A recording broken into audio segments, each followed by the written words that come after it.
Assalamualaikum warahmatullahi wabarakatuh. Selamat pagi semuanya, selamat datang di podcast Himpunan Mahasiswa Manajemen Keuangan Perbankan. Kali ini di podcast ini kita akan membahas mengenai talking personal tips and trick menggali potensi diri. Kita mulai dari pembahasan mengenai hampir Bayu. Bayu Pratama Ramdhani. Ya. Tresma of Politeknik LPTGI Tasikmalaya. Di sini saya akan membaca profil Bayu dulu ya. Silakan, Pak. Beliau adalah mahasiswa Politeknik LP3I Tasikmalaya sekaligus Presiden Mahasiswa Politeknik LP3I Tasikmalaya. Wow, mantap sekali. Baik memiliki banyak pengalaman ketika masih SMA di Riyadul Ulum Junior High School Tasikmalaya, Indonesia yang mengikuti dan aktif berbagai organisasi seperti Karate Club Bandung. Wow, Karate Club Bandung. Ketua organisasi Santri Pesantren Condong, sama kepala asrama Pondok Pesantren Riyadul Ulum dan ketua dojo tempat untuk karate, bukan begitu? Iya, begitu. Disusul juga dengan pengalaman dan prestasi lainnya seperti menjadi Presiden Mahasiswa Politeknik Tasikmalaya dan Duta Pemuda Jawa Barat. Wah, hebat sekali Duta Pemuda Jawa Barat. Nah, Pak, Ya, saya panggil Pak Pres apa Bayu aja nih? silakan Pak, santai aja Pak. Nah, Pak Pres aja ya? Ya, boleh. Nah, boleh Pak. Boleh nggak sedikit dijelaskan mengenai Duta Pemuda Jawa Barat itu seperti apa? Tapi sebelum ke sana mungkin tadi ada pas pembahasan profil yang ingin saya klarifikasi gitu. Takutnya ada yang lupa. Boleh, Pak. Saya. Wah. Nah, tadi kan ada ketua OSPC ya itu. Oh, nah, iya, kita iya. bukan ketua OSPC. Jadi OSPC itu kalau di SMA tuh OSIS. Nah, di dalam OSPC itu ada yang namanya bagian bahasa. Nah, saya ketua dari bagian bahasanya, bukan dari ketua OSPC-nya. Saya salah. Takutnya ada yang nonton teman-teman saya. Nanti sebagai ngaku gitu. Bahaya. Ya. Nah, mungkin untuk duta kepemudaan ya. Duta kepemudaan itu organisasi yang dimana di dalamnya tuh ya tentu pemuda-pemuda gitu. Tujuannya dibentuk organisasi tersebut supaya menggerakkan pemuda-pemuda untuk melakukan aksi nyata gitu. Aksi nyata misalkan seperti membantu untuk promosi UMKM atau membantu untuk misalkan promosi misalkan ada tempat wisata di satu daerah yang kurang maju gitu. Nah, bisa dibantu oleh duta kepemudaan. Lalu mengadakan juga seminar-seminar gitu perihal kepemudaan, misalkan perihal institut atau misalkan perihal pendidikan ataupun misalkan mengisi pelajaran-pelajaran, misalkan ada beberapa anak yang putus sekolah itu bisa dijadikan program gitu, oleh organisasi duta kepemudaan. Itu merupakan motivasi gitu ya buat mereka. Nah. Kita sebagai faktor pendorongnya. Nah, begitu Bu, betul. Sangat terinspirasi. Ya. Selain memiliki pengalaman dan prestasi di usia muda, beliau juga menguasai bahasa Inggris dan bahasa Arab. Wah, hebat sekali. Boleh dikasih motivasi gak Pak? Sebelumnya pakai bahasa Inggris ataupun bahasa Arab? Untuk motivasi mungkin dari bahasa Inggrisnya ada motivasi some things are up to us, some things are not up to us. Nah, itu artinya tuh beberapa hal di dunia ini itu ada yang bisa kita kendalikan dan yang tidak bisa kita kendalikan. Nah, dari sana kita bisa berangkat gitu untuk lebih fokus kepada hal yang bisa kita kendalikan.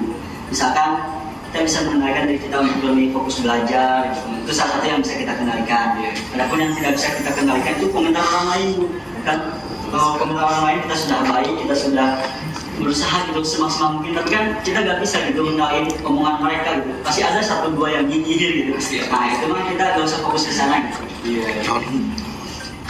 Selanjutnya, menurut Pak Pres, bagaimana generasi muda itu menumbuhkan karakter pribadi yang baik dan bermanfaat bagi generasi muda, bangsa dan negara, termasuk dirinya sendiri gitu. Bagaimana untuk menumbuhkan karakter? Ya, karakter yang baik dan bermanfaat. Nah, kalau dari saya mungkin untuk menumbuhkan karakter itu dengan membentuk kebiasaan, habits gitu. Nah, ada satu buku Bu yang namanya tuh itu Atomic Habits. Itu buku yang cukup terkenal karena itu perihal di dalam itu ada sedikit menyinggung psikolog gitu. Padahal orang yang menulis itu tidak ada kaitannya gitu dengan hal-hal tersebut itu. Tapi berdasarkan kepada pengalaman dia. Jadi si penulis buku itu dia itu seorang atlet di bidang olahraga, satu bidang olahraga. Nah, dan dia mengalami kecelakaan gitu. Saya kurang tahu olahraganya apa ya, lupa. Tapi masih berkaitan dengan bola, entah itu baseball atau apa gitu. Nah, masih berkaitan dengan bola. Nah, dia mengalami kecelakaan di usia mudanya sehingga impiannya untuk menjadi atlet di negaranya itu gagal gitu. Harus gugur gitu. Karena dia mengalami kecelakaan itu terpukul di bagian hidungnya gitu. Nah, sampai harus dioperasi segala macam dan impiannya untuk mencapai atlet itu runtuh gitu. Nah, akhirnya dia memasuki universitas dan dikala itu ketika dia mengalami kecelakaan itu dikatakan oleh beberapa teknik ataupun beberapa staf di medis itu dilarang berolahraga lagi gitu. Tidak memungkinkan untuk melanjutkan mimpinya sebagai atlet. Nah, cuman ketika dia memasuki dunia perkuliahan, nah ketika dia sembuh gitu, dia mulai dengan beberapa kebiasaan kecil gitu, tidak kepada kebiasaan yang besar. Misalkan atlet kan harus bisa lari misalkan sekian meter gitu, sekian kilometer gitu, nggak langsung ke sana gitu, tapi dia misalkan membiasakannya bangun pagi gitu, lalu misalkan membiasakannya membereskan rumah. Nah, dengan kebiasaan kecil gitu. Dari hal-hal kecil. Nah, seperti itu gitu. Nah, makanya dari sana tuh namanya atomic habits gitu. Nah, dari karakter-karakter yang dibangun sedikit itu nanti akan membangun karakter gitu dari habits itu. Sebenarnya kebiasaan. Ya. Mungkin untuk next year, di sini saya akan tanya juga nih soal tes. Kalau ditanya karakter sudah barusan ya. Ya. Sekarang saya mungkin bertanyanya hambatan bagi Apes untuk menggali karakter tersebut, ataupun misalnya ada rintangannya apa saja, problemnya apa saja, ada gak gitu? Wah, ada Pak. Mungkin kalau hambatan bisa digolongkan dua ya Pak. Ada hambatan internal dan hambatan eksternal.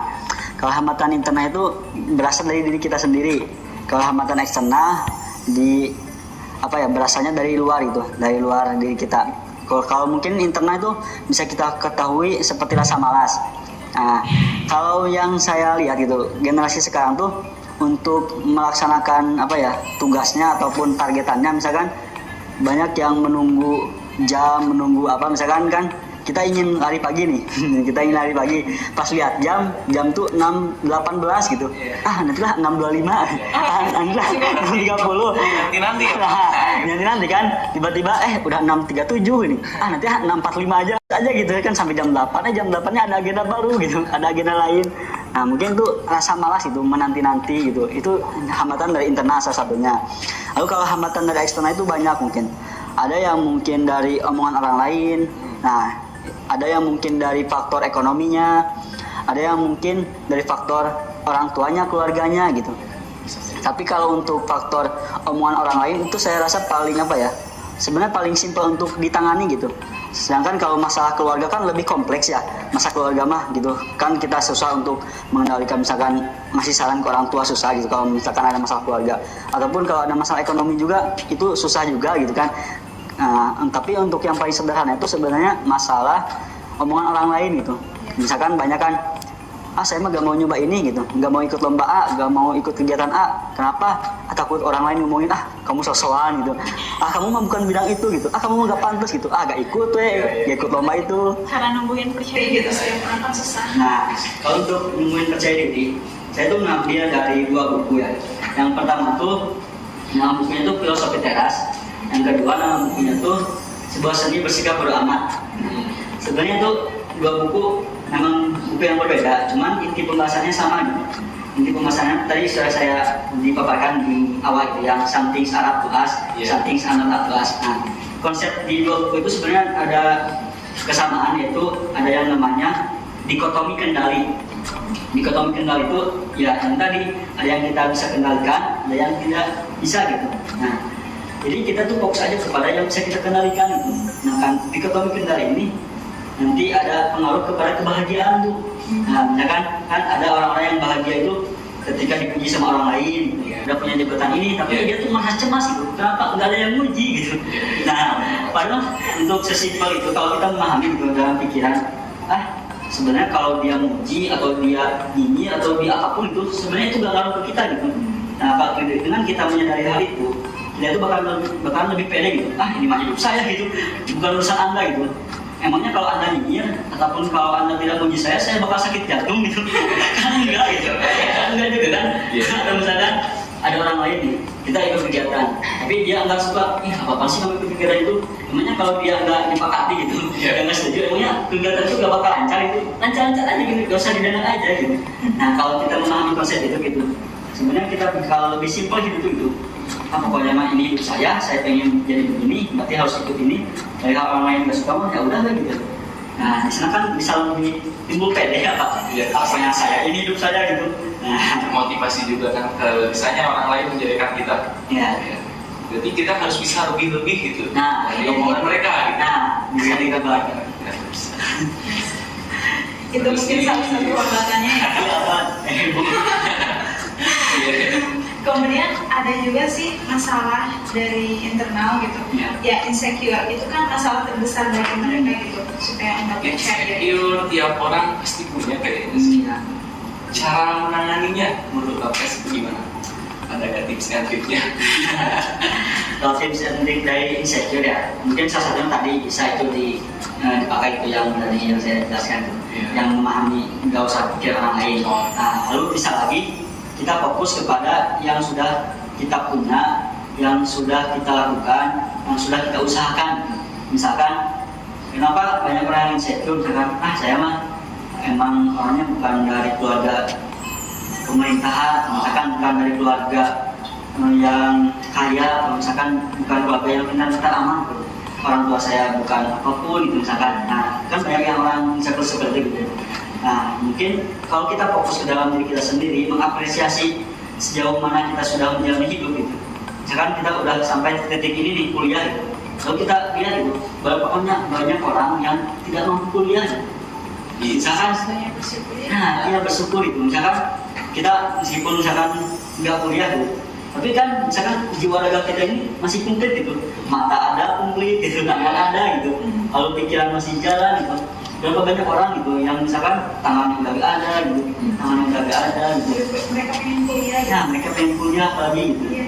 Apalagi kalau kita dibandingkan dengan negara yang sekarang sedang perang dengan Israel gitu, Iya. Palestina kan, itu bagaimana mereka mau kebebasan gitu, mau sholat saja, mau main saja mereka nggak bisa gitu. Anak-anak di sana tuh kehilangan masa indahnya anak-anak gitu. Pendidikan Nah, juga ya. kalau kita kan misalkan sekarang orang Indonesia itu sok sad gitu, sok sedih gitu. Aduh, saya banyak tekanan hidup, ya udah ya asa paling sad gitu. Pokoknya saya paling manusia paling sedih aja di muka bumi itu gitu. Lebih sedih. Nah, padahal kan banyak yang nggak punya kesempatan kayak kita. Misalkan kalau kita, ya katakanlah kita misalkan terima musibah, misalkan rumah kita hancur gitu. Iya. Tapi kan cuma rumah itu bisa dibangun lagi gitu. Tapi kalau orang lain misalkan di Palestina hancur negaranya gitu, nggak bisa ibadah, nggak bisa apa gitu. Kalau di kita misalkan ada kecelakaan di pinggir jalan, kan masih ada yang bantu gitu. Kalau di luar negeri kan masih banyak gitu yang nggak bisa seperti kita gitu, nggak berkesempatan. Di Indonesia tuh sebenarnya udah apa ya Bu? Kalau saya katakan tuh udah enak gitu untuk belajar, untuk hidup, untuk bersosial gitu. Kalau mungkin di banyak luar negeri kan ada yang susah air gitu, ada yang ekonominya rendah gitu. Ada yang bisa langsung kaya sumber daya. Nah itu Kita gitu. harus bisa memanfaatkan sumber daya lagi. Semiskin-miskinnya orang Indo tuh takdirnya mungkin diinginkan sama negara-negara lain gitu. Masa dulu kan penjajahan mereka menginginkan sumber daya dan kekayaan alam di Indonesia. Nah begitu. Jadi kalau kita fokus ke diri sendiri gitu dengan rasa bersyukur, wah bersyukur gitu. Insecure itu gak bakal ada gitu, saya rasa gitu. Baik. Saya sih sangat motivasi sih asli sih Pak, karena ini Pak, sebelumnya barusan yang saya dengar soal misalnya kayak Indonesia itu yang sok-sad gitu Iya, itu emang sih mayoritas Indonesia emang gitu sih banyak. Iya. Misalnya di sosial media TikTok tuh banyak sih tuh anak muda yang kayak ngeluh terus. Tapi kalau mereka lihat gitu di bawah mereka gitu ataupun di sisi mereka yang emang kurang mampu tapi tetap bersyukur, tapi kalian itu masih tetap sad gitu dah, gimana gitu Pak? Bagus sih. Bersyukur. Iya sih kan bersyukur. Banyak orang kaya gitu langsung bikin satu atau bikin postingan TikTok gitu kan, langsung pakai lagu Last Child gitu. Ada yang salah dia Pak. Itu ada gitu kan. Ada. Kita sebagai generasi muda itu harusnya banyak bersyukur sama bisa mengembangkan potensi diri kita gitu ya.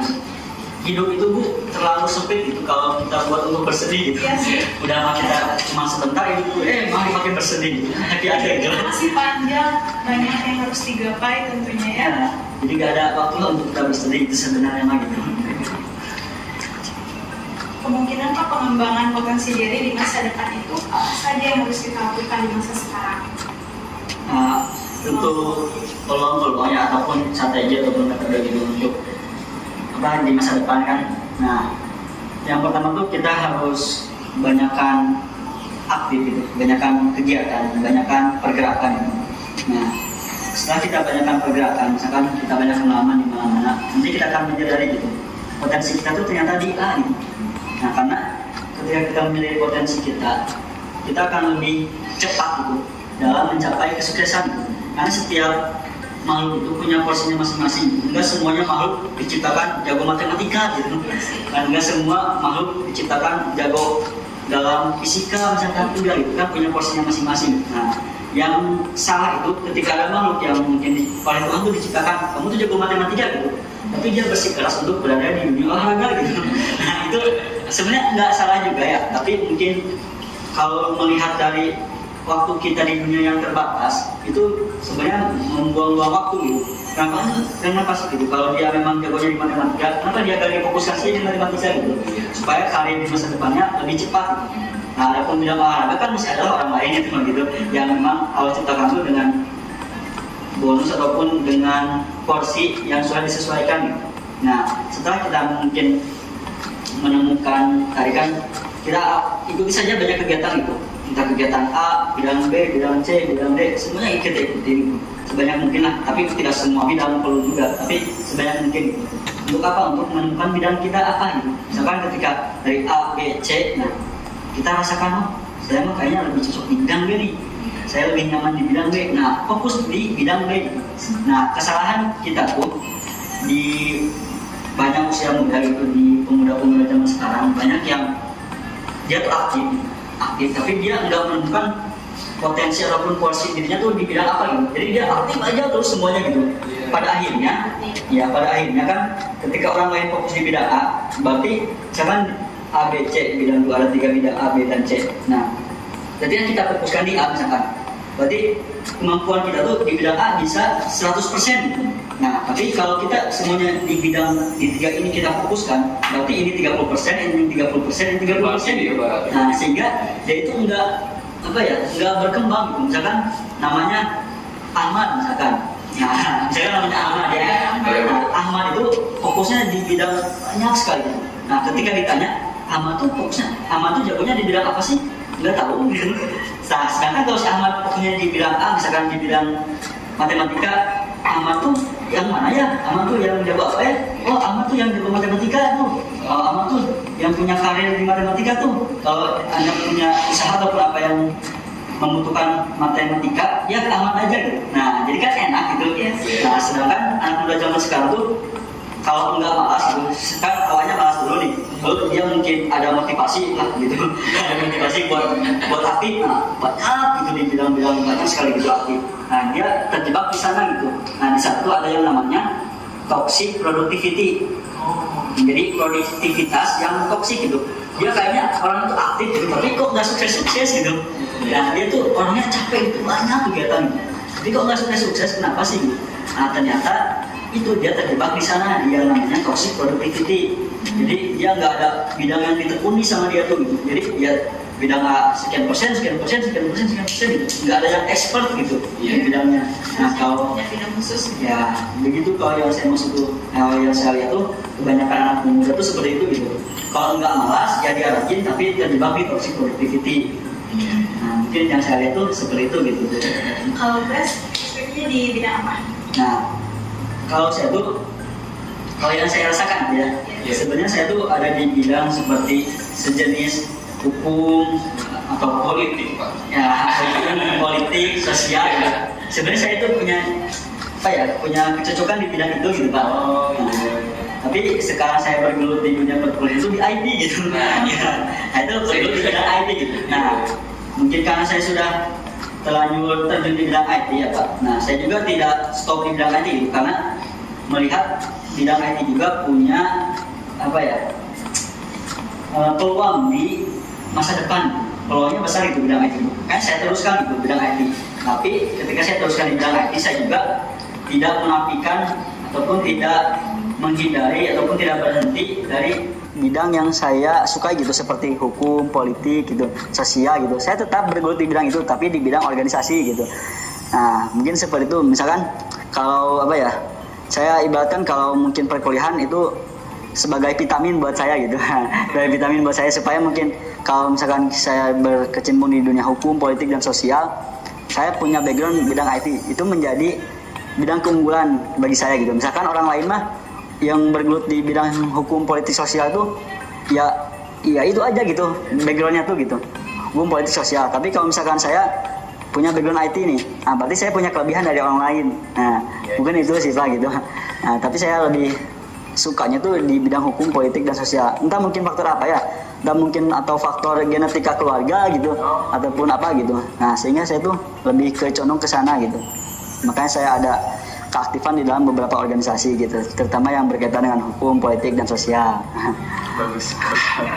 Bagaimana idealnya memotivasi diri pada era globalisasi sekarang? Dari tingkatan misalnya anak muda sekarang kayak gimana? Misalnya anak muda dalam organisasi sekarang gimana gitu? Kan mungkin kayak antusias anak muda sekarang, misalnya dalam organisasi kurang tuh.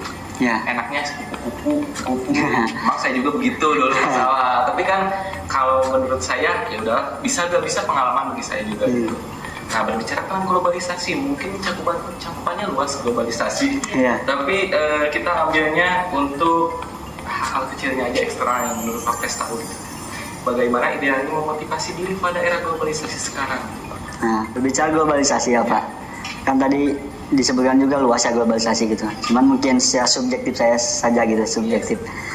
Namanya globalisasi kan dimana era dunia yang luas tuh jadi sempit gitu Pak. Kita bisa berkomunikasi dengan orang yang di Amerika, dengan orang yang di Kanada, dengan orang yang di Timur gitu. Kita bisa berkomunikasi dengan mereka gitu.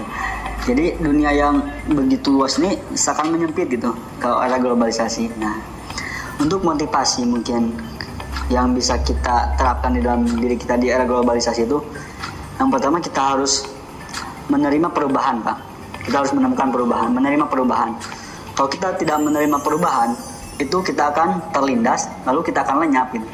Contohnya Bu atau Pak gitu, ada satu brand handphone, itu brand handphone tuh sudah lama berjaya gitu di masa-masanya gitu, yang apa sebelum adanya Android gitu kan, kita mengenal namanya handphone Nokia Pak. Oh iya. Ya kan? Iya, dulu mah Nokia gitu kan. Tombol. Ya, yang pakai tombol kan. Itu handphone itu sangat canggih gitu di eranya tuh gitu. Nah, tapi ketika timbullah perubahan, timbullah arus teknologi yang semakin canggih. Nah, Nokia itu tidak menerima arus tersebut gitu. Malah dia bertabrakan itu. Yes. Nah, sehingga tetap itu ketika orang lain melihat sudah canggih pakai layar secara langsung seperti ini gitu, dia mah ini kita tetap pakai tombol aja, kita tetap jadikan ciri khas kita aja gitu. Nah sehingga apa yang terjadi, bukannya dia tetap berada dalam masa kejayaannya gitu, tapi dia terlindas gitu, dia terlindas sehingga kita juga sekarang jarang gitu melihat orang yang pakai HP Nokia gitu. Biasanya Samsung gitu, Vivo, Oppo, iPhone gitu kan, jarang gitu kan kita melihat HP apa kamu Nokia kan, jarang gitu. Meskipun Nokia sekarang juga ada gitu yang gini gitu. Sekarang mereka bayar setuju juga ya Pak. Nah, Jarang juga gitu ya. jarang gitu karena mereka telat gitu mengambil perubahannya gitu. Mereka bersikeras dan terlalu percaya diri mungkin ya. Ini menjadi ciri khas kita. Nah, sehingga ketika kita menolak perubahan di zaman globalisasi, ya udah kita akan terlindas gitu. Nah, jadi kita jarang gitu melihat handphone Nokia sekarang itu, meskipun dia mungkin sekarang sudah dapat hidayah gitu, dia juga udah ikut-ikutan pakai layar gitu seperti ini gitu. Tapi nah, mungkin pas saingannya juga semakin padat juga. Nah, karena cakupannya luas juga banyak brand-brand nama-nama baru gitu Nah, dikeluarkan ya. Android. Nah, itu pun nggak terjadi di hanya teknologi Pak, nggak hanya di handphone gitu. Terjadi juga misalkan tadi disebutkan di organisasi kan, banyak mahasiswa kan yang sekarang mah pengennya kupu-kupu gitu. Oke, terima kasih kepada Pak Pres yang telah memberikan Dan meluangkan waktunya. Ya, sama-sama Pak Bu. materi yang sangat bermanfaat untuk kita semua Semoga bermanfaat. tentang penggali potensi diri di usia muda untuk sekarang. Dan bagi kalian Jangan lupa untuk like, comment, and subscribe tentang YouTube channel kita Hima MKP 2023. Semoga podcast kali ini dapat bermanfaat bagi kita Amin. semua, terkhususnya untuk saya sendiri. Oke, wassalamualaikum warahmatullahi wabarakatuh.